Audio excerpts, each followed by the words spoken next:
It was a warm summer evening when a group of friends decided to take a detour on their road trip. The sun was setting, casting long shadows across the landscape, when they spotted something unusual in the distance. An old, rusted sign read Carnival of Wonders, pointing down a narrow, overgrown path.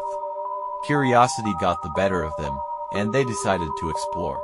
As they drove down the path, the trees seemed to close in around them, their branches forming a canopy that blocked out the remaining light. The air grew cooler, and an eerie silence settled over the group.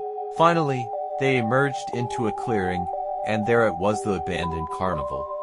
The once vibrant colors of the tents and rides had faded to dull, ghostly hues. The Ferris wheel stood motionless, its seats swaying gently in the breeze. The friends stepped out of the car, their footsteps crunching on the gravel. They exchanged nervous glances but pressed on, drawn by a mix of excitement and trepidation. As they walked through the entrance, the gate creaked loudly, as if protesting their intrusion.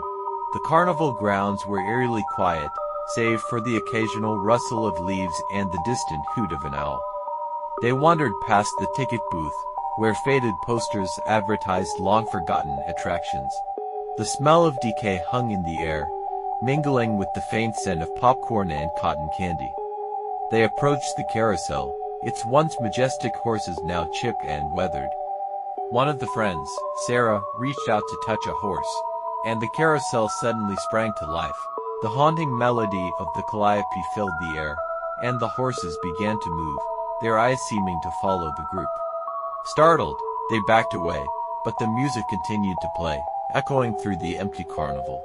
They decided to explore further, hoping to find some clue about the carnival's past. They came across a row of game booths, their prizes long since claimed by time. A clown's face, painted on a dartboard, grinned menacingly at them. The friends shivered, feeling as though they were being watched. As they ventured deeper into the carnival, they found a large tent with a sign that read "Freak Show." The entrance was partially collapsed, but they managed to squeeze through. Inside, the air was thick with dust, and the dim light cast eerie shadows on the walls. They saw cages and display cases, each one empty but still labeled with the names of the performers. The bearded lady, the strong man, the human skeleton. Suddenly, they heard a faint whispering, like the murmur of a distant crowd. The whispers grew louder, and the friends realized they were not alone. Shadows flitted at the edge of their vision, and they felt a cold breeze brush past them. Panic set in, and they decided to leave the tent, but the exit seemed to have vanished. The walls of the tent closed in around them, and the whispers turned into mocking laughter. Desperate, they pushed through the fabric of the tent and stumbled back into the open air. The carnival had changed. The once still rides were now moving, their lights flickering on and off. The Ferris wheel turned slowly, its seats creaking with each rotation. The friends ran towards the exit, but the gate was now locked, the chain and padlock rusted shut.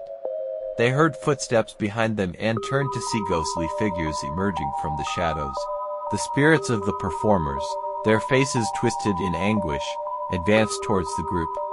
The friends backed away, their hearts pounding in their chests. One of them, Mark, remembered a story he had heard about the carnival of fire that had claimed the lives of the performers, trapping their souls in this place. Realizing they needed to find a way to appease the spirits, they searched for anything that might help. They found an old, tattered journal in the ticket booth, its pages filled with the ramblings of the carnival's owner. He had made a pact with dark forces, sacrificing the performers to gain eternal life. The friends knew they had to break the pact to free the spirits. They gathered in the center of the carnival, near the Ferris wheel, and began to recite the words they found in the journal. The ground trembled, and the air grew colder. The spirits paused, their eyes fixed on the friends. As they finished the incantation, a blinding light enveloped the carnival. The spirits let out a collective sigh of relief and began to fade away, their faces softening into expressions of peace. The carnival itself seemed to dissolve, the tents and rides crumbling into dust. The friends found themselves standing in an empty field, the only evidence of the carnival's existence being the rusted sign at the entrance. They hurried back to their car, the weight of their experience heavy on their minds. As they drove away, the sun began to rise, casting a warm glow over the landscape.